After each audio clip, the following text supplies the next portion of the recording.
성도여러분 안녕하세요. 우리 이수연 집사님 귀한 찬양으로 하나님께 영광 돌려주셔서 감사합니다.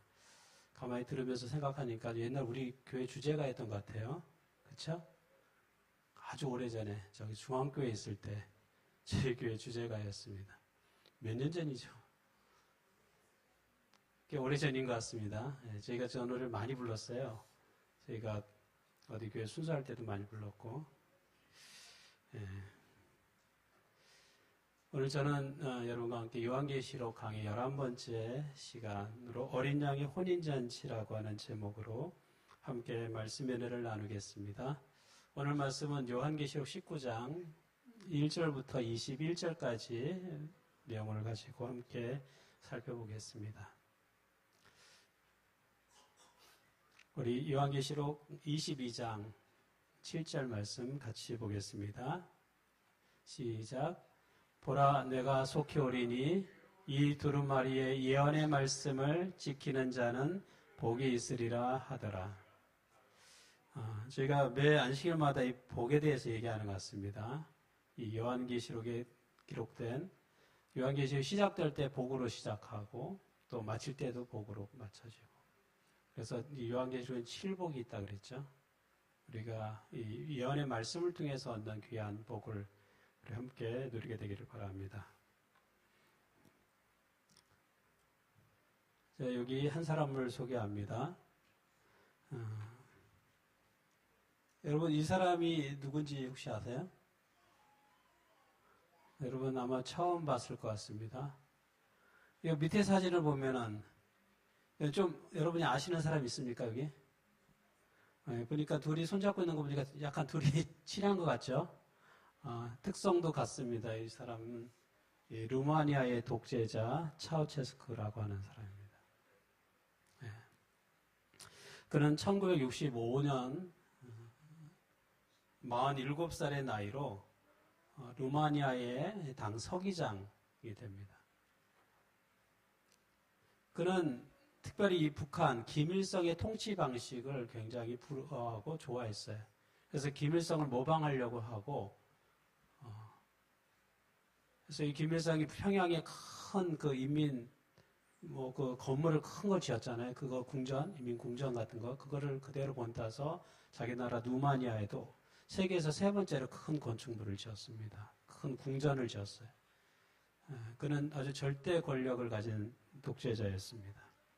그는 대통령직을 수행하면서 국방 또 경제 장관을 같이 겸임했어요. 그래서 모든 권력을 독점했습니다. 그리고 24년 동안 독재를 하면서 많은 사람을 숙청했는데 무려 2만 명을 숙청했다라고 얘기합니다. 실제로 이 공산주의 국가였거든요, 루마니아가. 이 공산주의 치하에서 많은 기독교인들이 또 고초를 당하게 됩니다. 1989년 12월에 큰 사건이 벌어지게 되는데요. 그가 연설 중에 국민들의 소요가 일어났습니다. 아마 그의 독재에 대하여 반대하는 그러한 운동이 일어났던 것 같아요. 그런데 그 군중들을 향하여 그는 발포를 명령합니다. 총을 쐈어요. 그래서 그 시위하는 사람들의 1000명이 사살당합니다. 그래서 이 1000명이 사살당한 이 사건이 아주 이 루마니아의 큰 이제 전국적인 이제 이 저항 운동으로 민주화 운동으로 일어나게 되면서 결국에 이 절대 권력이 그 일을 통해서 무너지게 됩니다. 우리나라도 약간 비슷한 그런 경우들이 있었죠. 그래서 그가 이 소요가 전국적으로 확산이 되고 많은 사람들이 이 민주화 운동에 가담하면서 그는 급하게 이제 이 헬리콥터를 타고 이 수도를 빠져나오게 됩니다. 빠져나와서 자기가 생각할 때는 이제 자기가 아직도 군대의 수장이기 때문에 이 군부를 장악하고 있었기 때문에 이제 군부를 통해서 다시 이 소요 사태를 진압하려고 그는 급하게 지방의 어느 군부대로 피하게 됩니다. 근데 이 1000명이 사살당하는 그 사건을 통해서 이 군인들도 완전히 이제 생각이 바뀌게 됐어요. 도저히 이 사람을 우리가 지지해서는 안 된다라고 생각하고 이 군부가 이 차우셰스쿠를 체포하게 됩니다. 그리고 바로 재판에 넘겨져서 그 다음에 이들 부부가 총살을 당하게 돼요. 근데 이들이 총살당한 그것이 우리나라 뉴스에도 나왔습니다. 저도 이거를 봤어요. 왜냐하면 제가 예전에 루마니아에 대한 이야기를 들었기 때문에 관심 있게 봤었습니다.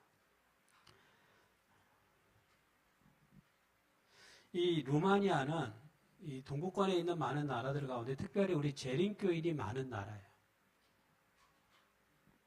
그래서 제가 이제 교과책에 이렇게 나올 때 그걸 유심히 좀 살펴봤어요. 그랬더니 정말 이제 우리가 동구권에 그렇게 우리 교세가 그렇게 크질 않은데 유독 루마니아에는 조금 우리 신자들이 많이 살고 있습니다.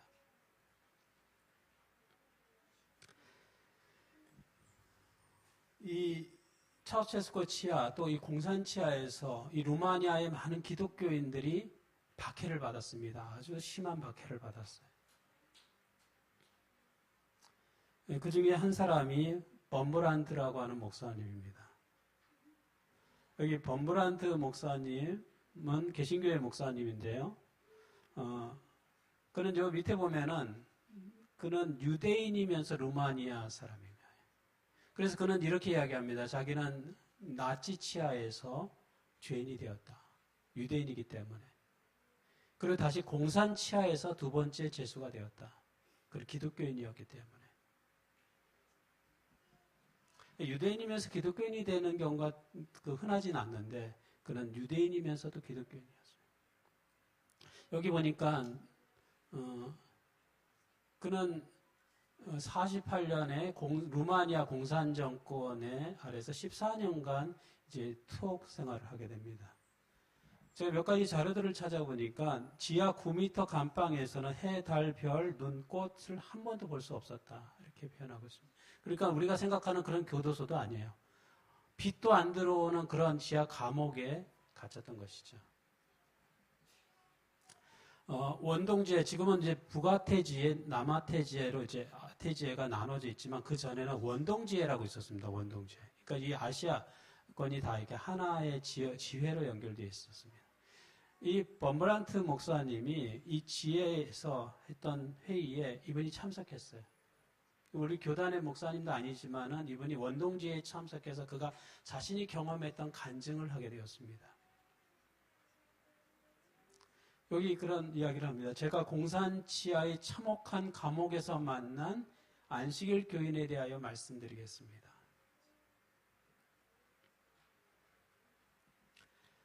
그는 이 감옥에 그 감옥에 아주 수십만 명이 갇혀 있는, 그러니까 수십만 명이 수용되어 있는 그런 감옥입니다. 수만 명이 수용되어 있는 그 감옥 속에서 자신이 경험한 이야기를 합니다.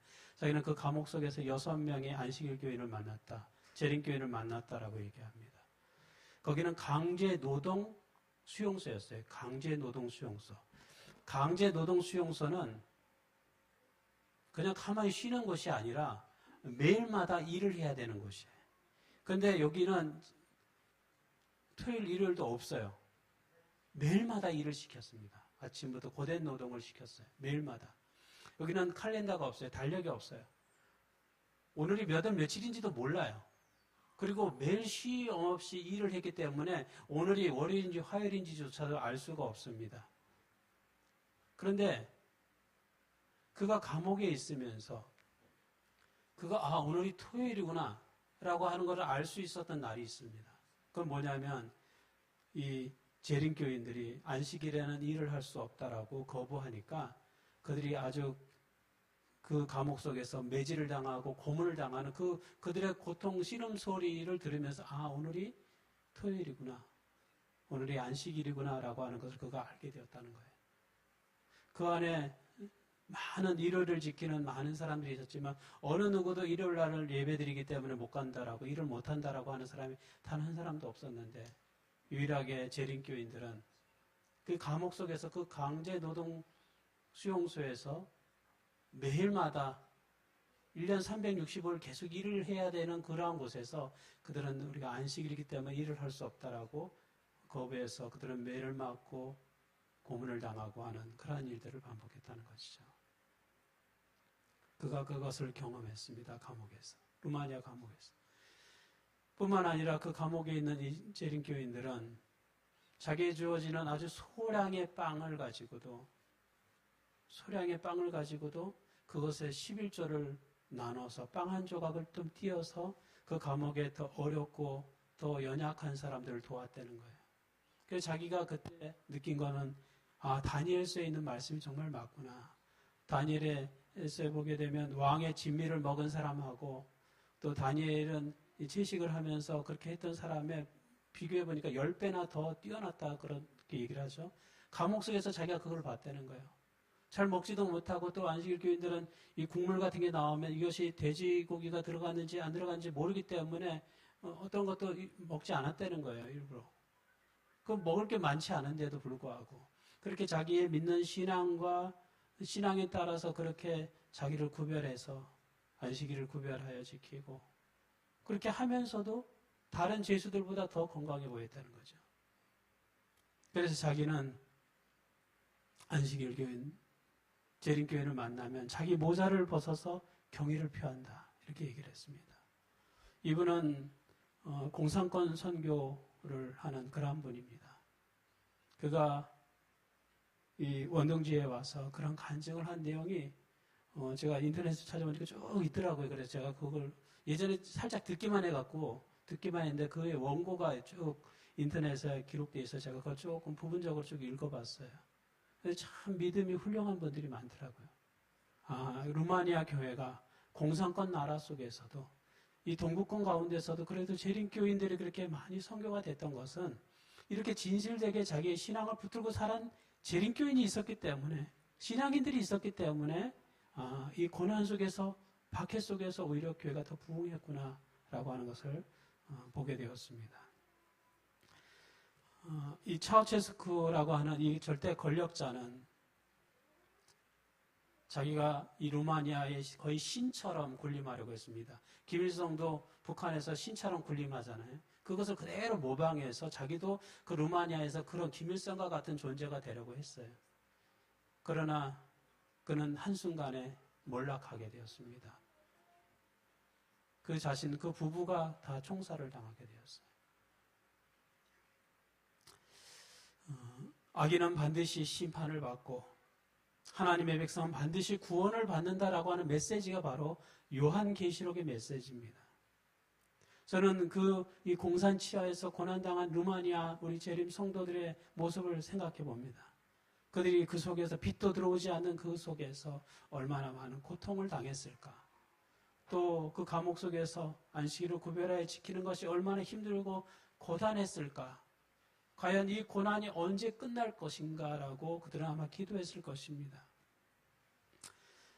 이 범브란트 목사님은 이런 고백과 간증을 합니다. 그 루마니아 감옥 속에서 발에 쇠사랑이 차여져 있고 도망갈 수 없도록 그 쇠사슬이 묶여져 있는 가운데서 그 기독교인들은 이 세계의 많은 나라들을 위하여 기독교인들을 위하여 기도했다는 거예요. 자기 자신뿐만이 아니라 이 다른 사람들을 위해 기도했다는 거예요. 그의 기도 속에는 미국 사람들을 위하여 기도하는 사람들이 있었다는 것이죠. 미국의 그리스도인들을 위하여 루마니아 그 감옥 속에서 쇠사슬에 묶여서 기도하는 성도들이 있었다는 거예요.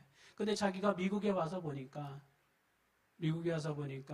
그 공산 치하에서 그렇게 고통당하면서 신앙하는 그들을 위하여 기도하는 사람을 찾아보기 힘들었다는 거예요.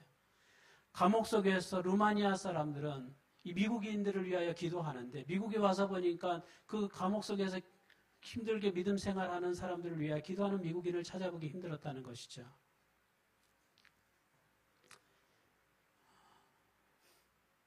여러분, 고난 속에서도 믿음을 지키는 사람들이 있습니다.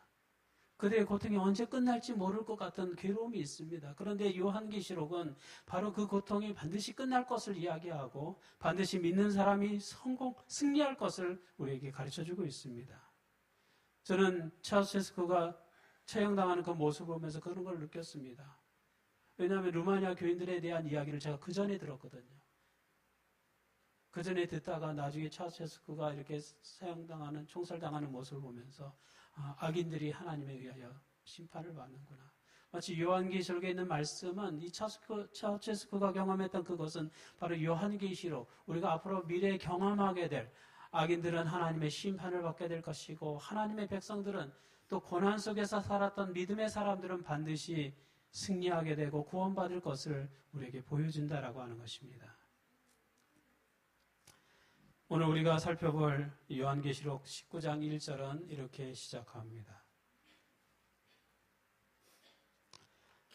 같이 읽어보겠습니다. 시작. 이 일 후에 내가 들으니 하늘에 허다한 무리의 큰 음성 같은 것이 있어 이르되 할렐루야, 구원과 영광과 능력이 우리 하나님께 있도다. 여기 하늘에 허다한 무리의 큰 음성, 하늘 천만 천사의 큰 음성 소리가 울려 퍼집니다. 할렐루야, 할렐루야 음성이 외쳐져요. 여러분, 이 신약 성경 가운데 할렐루야라고 하는 표현이 하면 4번 등장하는데 그 4번이 다 요한계시록 19장에 등장합니다. 여러분, 할렐루야 수아시죠? 할렐루야? 할렐루야 어떻게 합니까? 할렐루야. 그 할렐루야가 바로 요한계시록 19장에 나와요. 하늘의 음성이 천사들의 찬양에서 할렐루야가 외쳐집니다. 여러분, 할렐루야의 뜻이 뭐죠? 할렐루야. 할렐루야는 찬양하라라고 하는 할렐이라고 하는 말과 야훼, 여호와를 뜻하는 야라고 하는 줄임말이 합쳐져서 할렐루야. 그래서 하나님을 찬양하라라고 하는 뜻이 있습니다. 할렐루야. 하나님을 찬양하라. 구원과 영광과 능력이 우리 하나님께 있도다. 하나님을 믿는 많은 사람들이 고난을 당합니다. 신앙 때문에 고초를 당합니다. 신앙 때문에 감옥에 가는 사람도 있어요. 신앙 때문에 어려움을 당하는 사람이 있습니다. 그런데 그 고통과 그 어려움, 그 고난 속에 살았던 그들에게 간절한 기도가 있었어요. 하나님, 언제 이 어려움이 끝날 것입니까? 언제 우리는 자유롭게 신앙할 수 있을까요? 그런데 여기 이 찬양이 외쳐지는 것이죠. 구원과 영광과 능력이 우리 하나님께 있도다. 이제 하나님께서 드디어 우리를 구원하시는 실질적인 구원이 이루어질 것이고 하나님의 능력의 하나님께서 역사하실 것을 이야기합니다. 여기 2절에는 이렇게 기록합니다. 그의 심판은 참되고 의로운지라. 하나님의 심판은 참되고 의롭다. 불의한 재판이 아니라는 거죠. 많은 사람들은 때로는 억울한 재판을 받는 사람들이 있어요. 자기가 죄인이 아닌데, 자기가 죄를 진 적이 없는데 정황상 죄인으로 오해를 받아서 억울하게 감옥에 간 사람이 있어요, 없어요? 10년을 그렇게 사는 사람이 있어요. 저도 얼마 전에 억울한 일을 당했어요. 뭐 감옥에 간 일은 아니지만은 억울해요, 그냥. 뭐냐면 제가 이렇게 지하주차장에 차를 세우는데 지하주차장이 이렇게 폭이 넓지 않잖아요. 그래서 차를 세우고 나서 그 옆차에 탄 사람이 혹시 문을 열기 불편하지 않을까. 그래서 저는 항상 차를 세운 다음에 한번 봐요. 그 공간이 너무 비좁지 않을까. 문을 열려면은 너무 좁은 문을 못 여니까. 그렇게 제가 이렇게 좀 살펴봐요. 그리고 너무 좁은 것 같아서 혹시라도 이분이 더 편하게 문을 열 수 있도록 다시 차에 승차해갖고 더 이 벽 쪽으로 바짝 붙여가지고 차를 세우고 내렸습니다. 그 다음날 그 차 주인에게 전화가 왔어요. 자기 차가 긁혔는데 우리 차가 긁은 것 같대요. 그 자기가 CCTV를 보니까 자꾸 내려와서 이렇게 쳐다본다는 거예요. 저는 아니 나는 그 사람이 편하게 문을 열고 승차하도록 일부러 그 공간이 혹시 좁을까 그걸 살펴봤는데 이 사람은 자기 차를 긁었기 때문에 내가 이렇게 쳐다봤다는 거예요. 억울합니까? 안 억울합니까? 제가 그래서 아니 이 차가 긁히면은 그 긁힌 위치의 높이가 같아야 되는데 이 차가 긁고 이 차가 긁었으면 그 높이가 같아야 되잖아요. 그래서 제가 자로 재서 보여줬어요. 여기는 이렇게 낮고 여기는 높다. 그럼 이거는 예전에 긁힌 거지 이거 때문이 아니다라고 얘기해도 안 믿어요. 얼마나 억울합니까? 아, 이렇게 바보가 있나? 이게 높이가 같아야지 긁히면 똑같은 위치에서 긁혀야 되는데. 그리고 긁히는 것도 우리 차는 조금 귀퉁이가 긁혀져 있지만 거기는 이만큼이 긁혀져 있어요. 그래도 안 믿어요. 내가 내려서 이렇게 봤다는 거 보니까 자기 차를 부딪혀서 본 거라 이거죠. 그래서 경찰에 신고했어요, 그 사람이. 경찰에서 전화 왔어요, 저한테. 그래서 제가 설명을 했죠, 이렇게. 나 억울하다, 진짜. 여러분, 살다 보면 억울한 일이 많이 경험하게 됩니다. 친절을 그래서, 야, 내가 저 사람 일부러 편하게 타려고, 저런 사람을 위해서 내가 그렇게 했나 싶은 생각이 드는 거예요. 그냥 딱 대충 세우고 딱 그냥 집에 갈 걸. 그런 생각이 또 드는 거예요. 세상에 정말 억울한 일을 경험하는 사람들이 많이 있을 수 있습니다. 근데 하나님의 심판은 참되고 뭐예요? 의로워요. 심지어는 악인들까지도 자기의 죄를 인정할 정도로 의롭다는 것이죠. 여기 이렇게 말씀합니다. 또 내가 들으니 허다한 무리의 음성과도 같고 많은 물소리와도 같고 큰 우레소리와도 같은 소리로 이르되 할렐루야 주 우리의 하나님 곧 전능하신 이가 통치하시도다. 오늘 요한계시록 19장은 이제 악인의 멸망과 더불어서 의인의 구원과 의인의 승리에 대하여 이야기하고 있습니다. 이제 이 악인의 통치가 끝나고 종식되고 하나님의 통치가 본격적으로 시작되는 것을 이야기합니다. 이제 전능하신 하나님이 통치하시는 그러한 세상이 되었다는 것이죠. 하나님의 나라, 어떤 나라예요? 인간의 나라, 인간의 역사가 끝나고 이제 하나님의 나라, 하나님의 역사가 시작되는 것입니다. 여러분, 요한계시록을 통하여 우리가 배워야 될 것은 여러분, 인간의 역사가 끝난과 동시에 여러분의 인생이 끝나는 사람이 되지 말기를 바랍니다. 우리는 인간의 역사가 끝난과 동시에 어느 나라로 환승해야 돼요? 하나님의 나라에 들어가야 되는 것입니다. 하나님의 통치 속으로 들어가야 돼요. 우리가 이 죄악 세상 속에 살기 때문에 여전히 이 세상에 많은 재난이 임합니다. 이 세상에 많은 고통이 있습니다. 우리가 살고 있는 지금의 모습은 이 죄의 결과를 우리가 보는 거예요. 이 인간 세상의 죄의 결과 때문에 사람들이 시기하고 미워하고 돈 얼마 때문에 아내를 죽이고 남편을 죽이고 자식을 죽이는 일이 벌어져요. 어떤 사람들은 정말 어떤 악인들은 이런 경우를 합니다. 아이를 입양을 해요. 근데 그 아이를 입양하는 목적이 그 아이를 잘 돌보고 살피려고 하는 것이 아니라 보험금을 타려고 그 아이를 입양하는 경우가 있는 거예요. 세상이 그렇게 악해졌어요. 사람의 말을 들어도 도저히 믿을 수 없는 말들. 사람들이 너무나 거짓말을 많이 해서 어떤 게 참말이고 어떤 게 거짓말인지 알 수가 없는 그런 세상 우리가 살고 있습니다.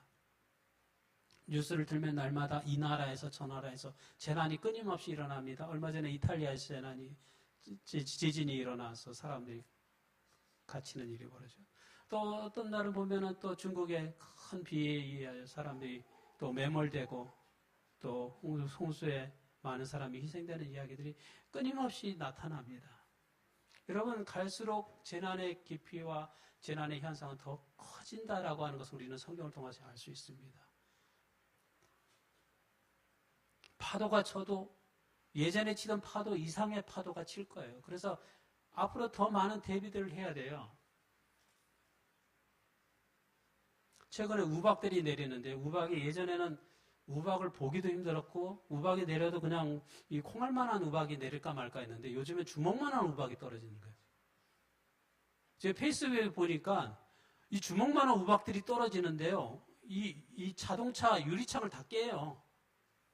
네. 사람 맞으면 죽겠더라고요. 그런 것들을 보니까. 그리고 이걸 주순 거를 모아보니까 정말 주먹만 해요.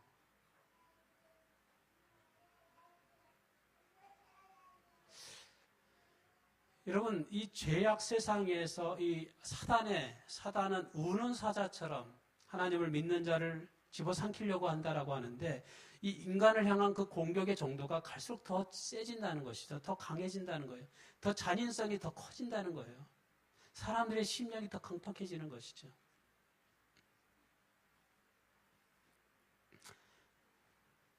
근데 이제 그러한 사단의 통치가 종식이 되고 이제 하나님이 통치하시는 그러한 세상으로 우리가 들어가게 될 것이라고 하는 것입니다.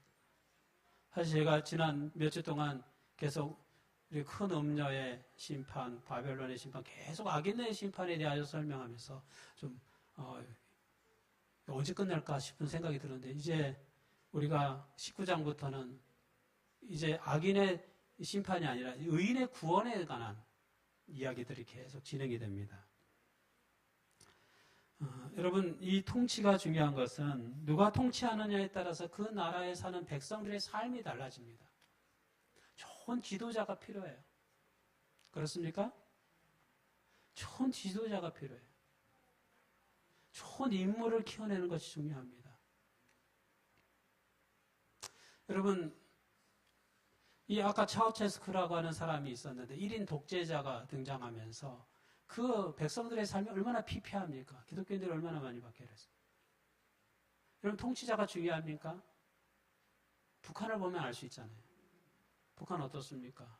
저는 방송을 통해서 이렇게 보면 그분들이 거기 나오는 사람들이 굉장히 이 두려움에 이렇게 눌려있는 듯한 말 한마디 잘못하면 잡혀가는 그러한 북한에서는 함부로 말하면 안 돼. 다 도청 장치가 돼 있어요.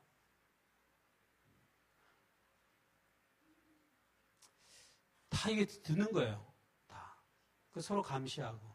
그러니 이 사람이 얼마나 기쁨이 있겠어요? 행복이 있겠어요?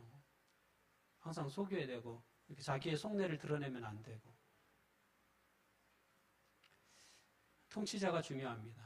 이 싱가포르라고 하는 나라를 보면은 싱가포르라고 하는 데가 굉장히 물도 없고 자원도 없는 그러한 척박한 정말 살 수 없는 말레이시아의 도움을 받지 않으면 살 수 없는 그러한 나라였는데 그 이광여라고 하는 수상이 그 나라를 완전히 변화시켰잖아요. 그러니까 한 지도자가 그 한 나라를 바꾸는 거예요. 하나님의 통치, 공의로운 통치가 이제 시작될 것이다라고 얘기합니다. 우리가 인간 역사가 끝난과 동시에 우리는 하나님의 통치, 하나님의 나라로 들어가게 되기를 바랍니다. 왜냐하면 우리가 그걸 누려야 돼요. 여러분 열심히 신앙생활 했잖아요. 열심히 믿음 생활 했잖아요. 그러면 어떻게 해야 됩니까? 하나님이 약속하신 그 나라에 우리가 들어가 봐야 되잖아요. 좀 맛봐야 되지 않습니까? 마치 농부가 1년 내에 열심히 수확했으면 땀 흘려 농사를 지었으면 그 수확의 기쁨을 좀 누려봐야 되지 않겠어요? 우리가 이 마지막 시대를 살면서 정말 하나님께서 예비하신 그 나라, 그 통치를 우리가 누리게 되기를 바랍니다. 여기 성경 말씀 이렇게 말씀합니다. 우리가 읽어보겠습니다. 시작. 우리가 즐거워하고 크게 기뻐하며 그에게 영광을 돌리세. 어린 양의 혼인기약이 이르렀고 그의 아내가 자신을 준비하였으므로 그에게 빛나고 깨끗한 세마포 옷을 입도록 허락하셨으니 이 세마포 옷은 성도들의 옳은 행실이로다 하더라. 오늘 성경 말씀은 예수님의 재림과 인간의 구원의 역사를 뭐에 비유했어요? 혼인잔치에 비유를 했습니다. 예수님의 재림과 인간의 구원의 역사를 이 결혼식에 비유를 한 것입니다.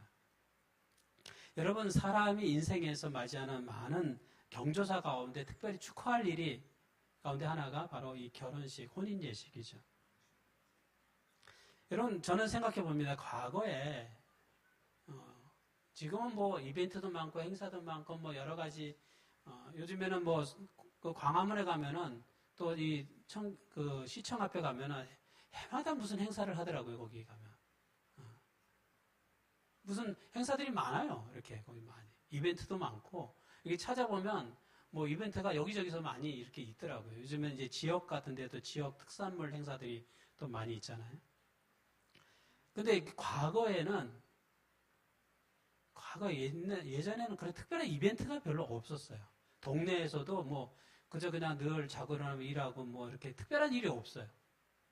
그런데 이 동네에 가끔가다 아주 특별한 이벤트가 일어나는데 그게 뭐예요? 결혼식이에요. 누구네가 누구랑 결혼한다. 그러면 이게 동네 잔치가 되는 거예요. 그 집만의 잔치가 아니에요. 동네 잔치. 특별히 중동지방은 결혼식을 하면 하루만 하는 게 아니에요. 어떤 사람은 3일, 어떤 사람은 일주일, 좀 부자는 더 오래 해요. 그래서 정말 평상시 잘 먹지 못하다가도 이 누구네 결혼식이 있으면 그때 조금 좋은 음식을 한번 먹어보는 거예요.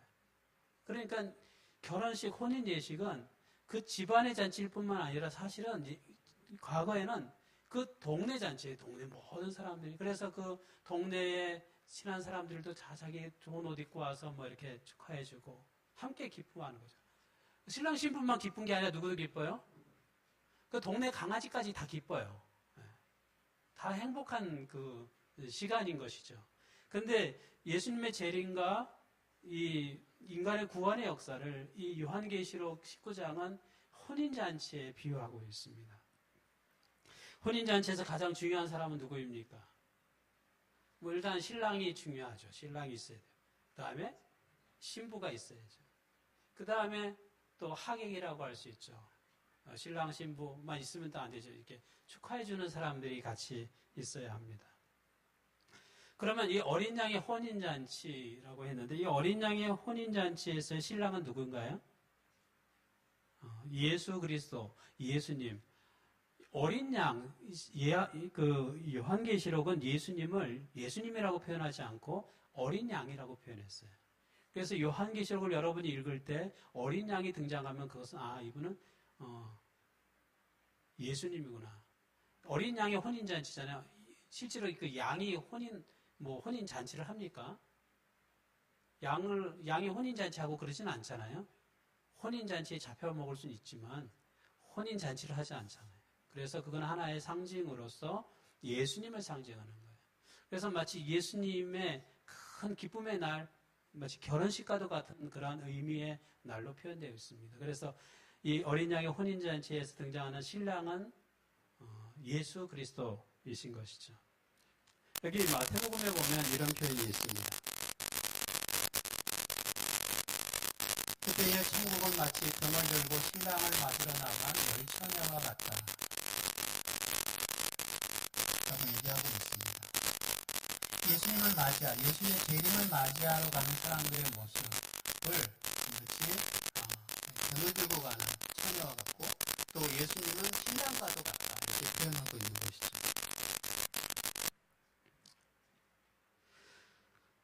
오늘 성경 말씀에 보면 이 우리를 구원하러 오시는 이 예수님을 마치 백마 탄 왕자로 표현하고 있습니다. 성경 말씀 이렇게 기록하고 있어요. 예수님을 뭐로 표현하고 있어요? 백마 탄 왕자로 표현하고 있습니다. 요한계시록 19장 11절부터 있는 말씀을 보면 또 내가 하늘이 열린 것을 보니 보라 백마와 그것을 탄 자가 있으니 그 이름은 충신과 진실이라. 그가 공의로 심판하며 싸우더라. 이렇게 기록하고 있습니다. 오늘 본문은 예수님의 재림을 혼인잔치에 비유할 뿐만 아니라 백마를 타고 심판하며 싸우는 그런 모습으로 비유하고 있어요. 예수님께서는 전쟁터에서 악인을 멸하고 또 그의 백성을 구원하시는 모습으로 등장합니다.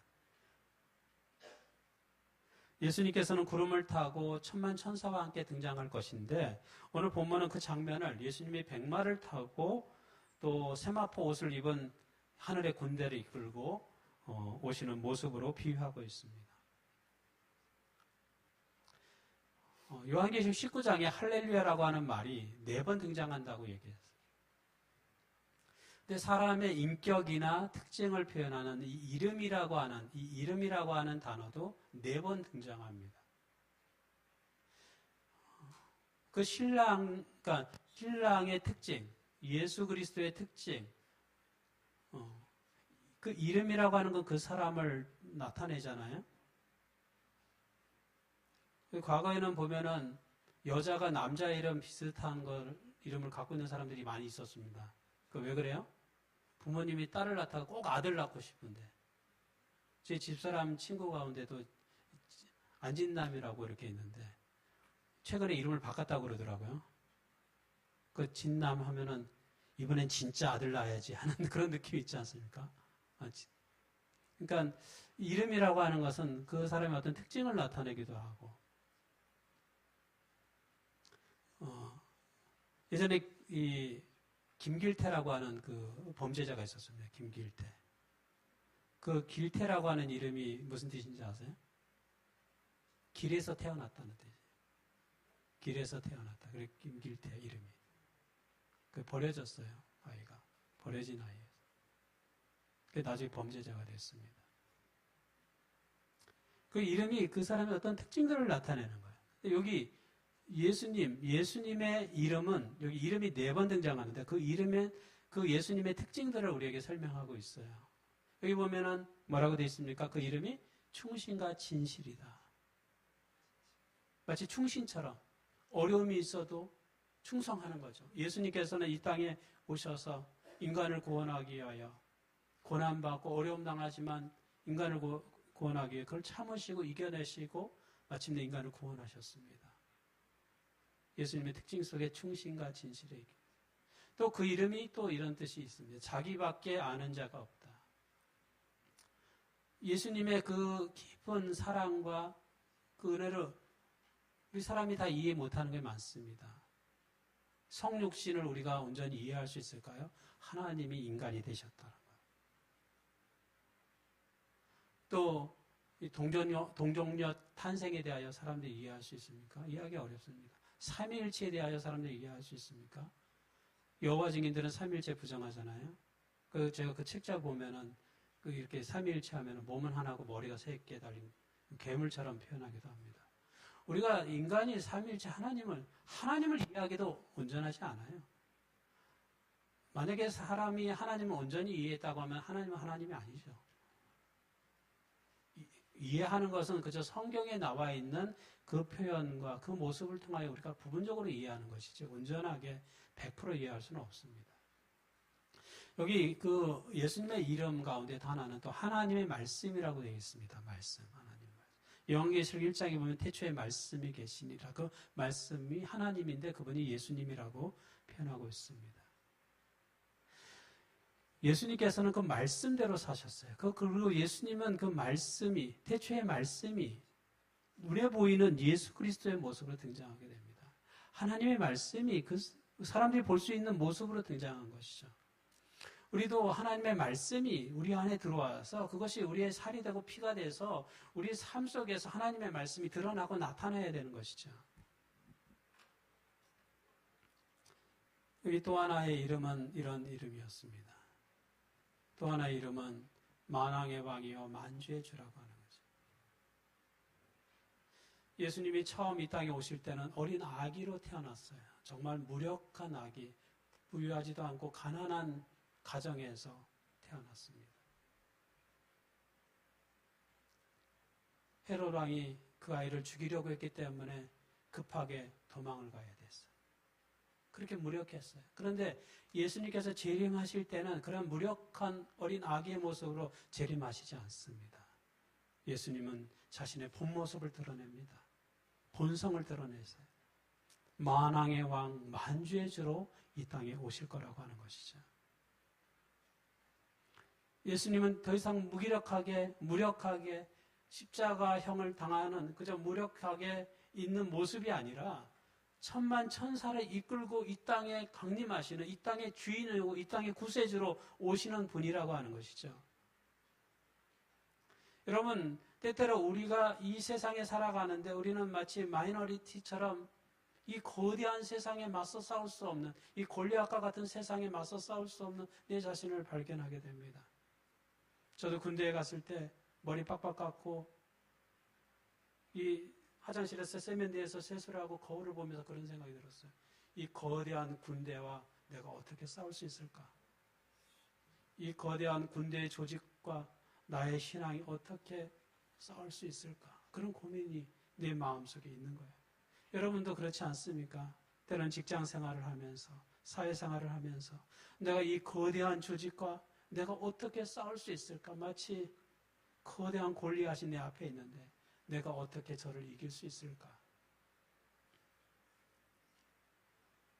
지금은 우리가 우리의 신앙을 이야기해도 사람들이 아주 우리의 신앙에 대하여 그렇게 깊이 있게 들으려 하지도 않고 관심도 없고 그렇지만 예수님께서 만왕의 왕 만주의 주로 올 때는 그때 모든 사람들이 이 땅의 진실을 보게 될 거예요. 아, 이 신앙이 정말 맞았구나. 이 신앙이 정말 옳은 것이구나 라고 하는 것을 깨닫게 될 거라고 하는 것입니다. 이제는 거짓 왕이 아니라 진정한 왕의 통치를 받는 우리 모두가 되기를 바랍니다. 두 번째, 혼인잔치에서 중요한 사람은 신부입니다. 여기 요한계시록 21장 2절에 이렇게 말씀하고 있습니다. 우리 같이 읽어보겠습니다. 시작. 또 내가 보매 거룩한 성 새 예루살렘이 하늘로부터 하늘에서 내려오니 그 준비한 것이 신부가 남편을 위하여 단장한 것 같더라. 요한계시록은 그 신부가 새 예루살렘 도성이라고 말합니다. 새 예루살렘은 구원받은 하나님의 백성들이 거할 처소입니다. 제가 신학교에서 이 히브리어 강좌 시간에 이 말을 들을 때 조금 섭섭했어요. 신랑은 우리가 아닌가.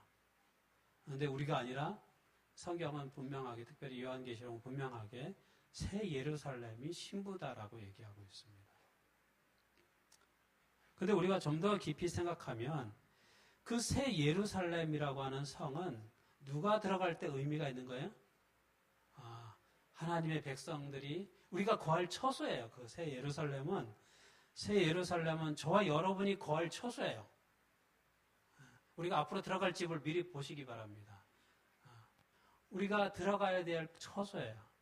그럴 때 진정으로 그 새 예루살렘에 의미가 있는 거예요.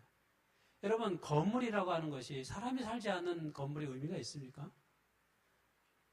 문화재도 아니고 그 건물이, 그 집의 구성을 역할하려면 누가 있어야 돼요?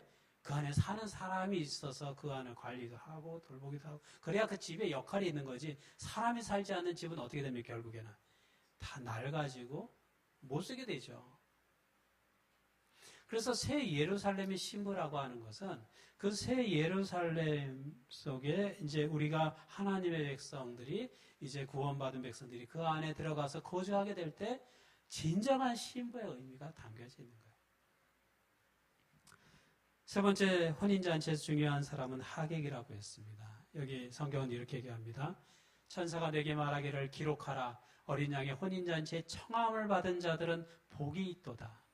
하고 또 내게 말하되 이것은 하나님의 참되신 말씀이라. 여러분, 저와 여러분이 혼인잔치에 청함을 받은 사람임을 기억하게 되기를 바랍니다. 우리가 초청을 받았습니다.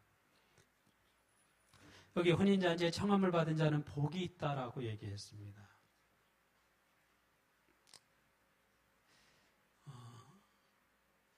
한 교회의 모습은 교회를 구성하는 이 성도들의 모습에 따라서 좌우가 됩니다. 그렇죠? 교회가 아무리 규모가 있어도 그 성도들의 삶이 어떠냐에 따라서 그 교회의 모습이나 평판이 달라지게 되는 거죠.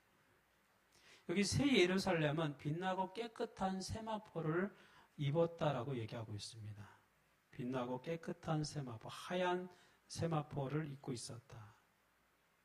새 예루살렘 신부의 모습이 바로 우리들의 모습이 되어야 한다는 것이죠. 그래서 빛나고 깨끗한 세마포 옷은 성경 말하기를 성도들의 옳은 행실이다라고 얘기합니다. 하나님의 백성의 삶은, 하나님의 백성들은 삶이 아름다운 사람입니다. 삶이 아름다운 사람. 그래서 그들은 하나님의 말씀을 통해서 옳은 행실을 보이며 살아가는 사람이라고 할 수 있습니다.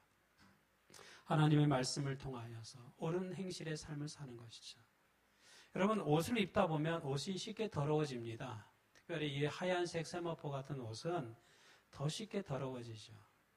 그래서 어떻게 해야 됩니까? 옷이 더러워지기 때문에 자주 뭐 해야 돼요? 빨아야 되죠. 자주 빨아야 됩니다. 옷을 빨아야 돼요. 우리가 말씀과 기도를 통해서 우리의 삶을 빠는 인생이 되기를 바랍니다. 우리 삶의 이 독소와 같은 요소들을 제거해가는 게 필요합니다. 죄된 욕망도 빨고 정욕도 빨고 불의한 삶도 빨아야 돼요. 그런데 이러한 일이 우리 힘으로만 되는 게 아니에요.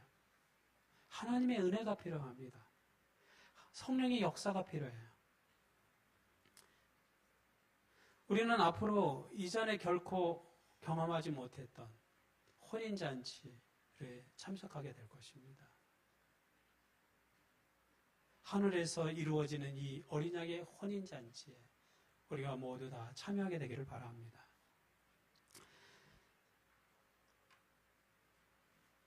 (2015년) 세계 야구 소프트볼 연맹 프리미어 12라고 하는 대회가 일본 주최로 열렸습니다. 그러니까 세계 야구 대회가 일본에서 열리게 된 것이죠. 근데 공교롭게도 이 4강전에 일본하고 우리나라가 이제 붙게 되었습니다. 이 장소는 도쿄돔입니다. 일본에도 유명한 이 비가 와도 야구를 할 수 있는 이 도쿄돔, 천장이 이렇게 돼 있는 도쿄돔에서 일본하고 우리나라 대표 선수가 이제 야구를 하게 됐어요. 그런데 이때 일본의 투수로 등장한 이 오타니 쇼헤이라고 하는 투수가 얼마나 공을 강속구를 잘 던지는지 우리나라 선수들이 하나도 쳐내지 못하는 거예요. 공이 너무 빠른 거예요. 그래서 경기를 했는데 7회까지 경기를 했는데 우리나라 선수는 볼을 딱 한 번 쳐봤어요. 딱 한 번. 안타 딱 한 번. 그리고 볼넷으로 한 번 출루한 거 외에는 하나도. 그러니까 너무 잘 던진 거예요.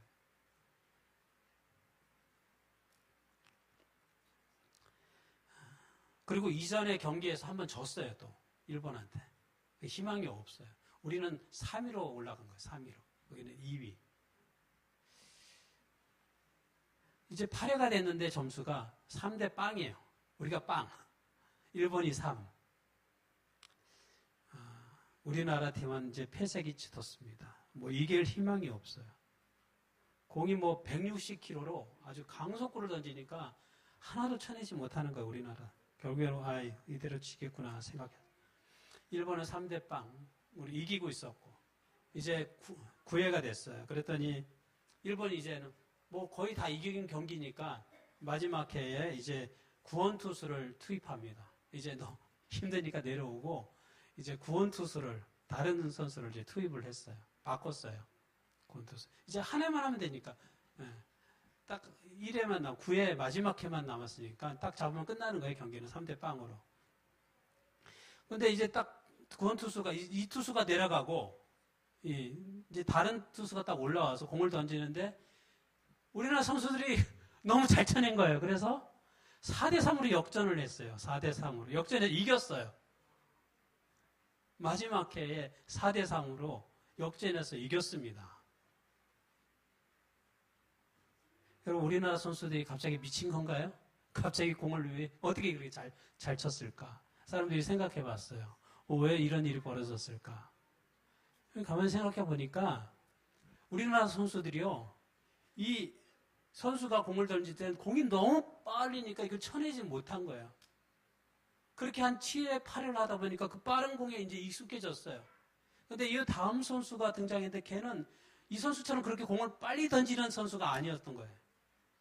공이 오는 거 보니까 조금 전에 너무 공이 빨리빨리 지나가니까 이걸 못 쳐냈는데 그 다음에 선수가 등장해서 던지는데 공이 이렇게 보이는 거예요, 이게. 하도 빠른 공을 보다 보니까 그보다 조금 느린 공은 보이는 거예요. 그래서 그걸 다 쳐낸 거예요. 그래서 마지막 해에 우리나라가 일본을 꺾고 결승전에 올라가서 나중에 미국도 꺾어서 우리가 이제 그 해 경기에 우승을 했습니다. 사실 일본한테 졌으면 끝나는 건데 일본을 이기고 또 미국도 이겨서 이제 저희가 그 해에 우승을 했어요. 일본 감독한테선 감사하죠. 잘 던지는 애 내려놓고 그보다 못한 애를 구원 투수로 올렸으니까. 여러분, 우리가 고난 속에서, 환난 속에서, 또 우리가 신앙생활 속에서 경험하게 될 미래도 때때로 이와 같습니다. 하나님은 우리 믿음의 사람들에게 역전의 은혜를 주세요. 역전의 은혜. 우리가 신앙생활 속에서 이 땅에 살아가는 동안에 많은 어려움 속에서 때로는 고난 속에서 힘들어할 때가 있습니다. 마치 쇼헤이라고 하는 그 일본 선수가 공 앞에서 한국 선수들이 무력한 것처럼 속수무책인 것처럼 우리의 삶에 다가오는 많은 일들 앞에 우리가 정말 속수무책 아무것도 못하는 것처럼 그렇게 힘겨울 때가 있어요. 근데 하나님은 그 시간을 통해서 연단의 시간으로 우리를 사용하시는 것이죠. 마치 9회까지 우리 한국 선수들이 그 일본 투수에게 연단을 당한 것처럼 그렇게 우리의 삶은 우리 일상생활에서 일어난 많은 일들 속에서 우리는 연단을 받는 것입니다. 그리고 마침내 우리 한국 선수가 승리했던 것처럼 마침내 우리는 이 믿음의 경주에서 승리하게 될 것입니다. 하나님께서 우리에게 이 승리를 안겨주실 것이라고 예언을 통하여 우리에게 말씀합니다. 우리는 다 어린 양의 혼인잔치에 우리가 다 들어가게 되기를 바랍니다. 우리가 뭐 해야 돼? 그걸 누려야 됩니다. 누려야 돼요. 환란을 통과한 14만 4천인처럼 구원받은 하나님의 백성이 바로 저와 여러분의 미래이게 되기를 바랍니다. 할렐루야 찬양하며 주의 재림을 맞이하는 저와 여러분이 되기를 간절히 바라면서 오늘 말씀 마치겠습니다.